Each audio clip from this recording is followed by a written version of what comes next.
I think 6.5 years ago, Parshas Lech Lecha, in Petach Tikva. It was Erev Parshas Lech Lecha, I think it was a Thursday. A guy gets a phone call in the morning. Your son was in a terrible car accident, and he's rushed to the Beilinson hospital. Beilinson is the hospital in Petach Tikva, and he is in bad shape.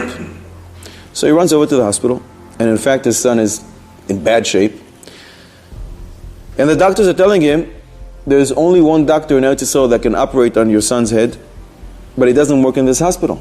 We're trying to reach him, but we can't. Maybe if you have connections, try to get a hold of this doctor. And this guy has a lot of connections. And he starts calling. Baruch Hashem, he gets the phone number, the cell phone of this doctor. And he calls him and says, Doctor, listen, this is the situation. The doctors here are saying that you are the only one who can operate on my son. Can you come in there and help? And the doctor says, yes. In Hashem, I'm in the middle of something. As soon as I'm done, I'll be there. He says, thank you so much. Yasher koyach, doctor. Half an hour later, doctor is still not there. An hour later, doctor is still not there. He picks up the phone again. He says, Doctor, can you come? The doctors are not sure my son is going to make it. Will you be able to come? And the doctor says, yes. As soon as I'm done, I'll be there. Thank you very much, doctor. He hangs up. 2 hours, 2.5 hours. 3 hours later, doctor is still not there. He picks up the phone again. Doctor, can you come? It's life and death.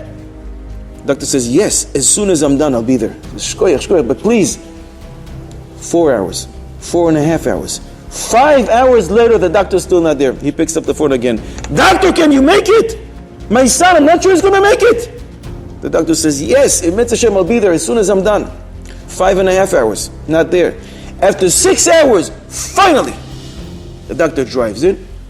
He goes right next to the entrance to the hospital. He comes in, doesn't say hello. Not to the doctors, not to the nurses, not to the father, walks right into the operating room. Performs the surgery, finishes the operation, and he comes out. Now, normally, if there are any doctors in the crowd, the doctor comes out and goes over to the family and tells them what he thinks, how it went. Nothing. He doesn't say goodbye. Not to the doctors, not to the staff, to the nurses, and not to the family. He doesn't look at the father. He passes right by him. At this point, the father was fuming. And when he passed by him, walking out of the hospital, the father started yelling at him. Doctor, if it would have happened to your son, you would also delay 6 hours. And the doctor continues to walk outside, not looking back, goes into his car, and driving away. The father was so upset, but only for a few hours. Because a few hours later, he found out that morning there was another car accident. And this doctor's son was in that accident and he died. And when he called the doctor the first time, he was in the middle of the preparations for the levaya of his only son. And when he called the second and third time, he was in the middle of the levaya. And instead of going home to sit shiva for his only son, he came to operate on his own son, and that's why he understood why he didn't say hello, because he's a mourner. He can't say hello to people, so he ran back home to the shiva. How much should we judge people favorably? What does one get? What can one get if he judges people favorably? Listen to a medrash, Psikta de Rav Kahana. Teida lecha, you should know, shekol yamav shel Moshe lo nikra isha Elokim. A man of God. Why did he get this title? Isha Elokim. Ad shelimed sanegoria al klal Yisrael. He judged people favorably. He gets this unbelievable title, Ish HaElokim.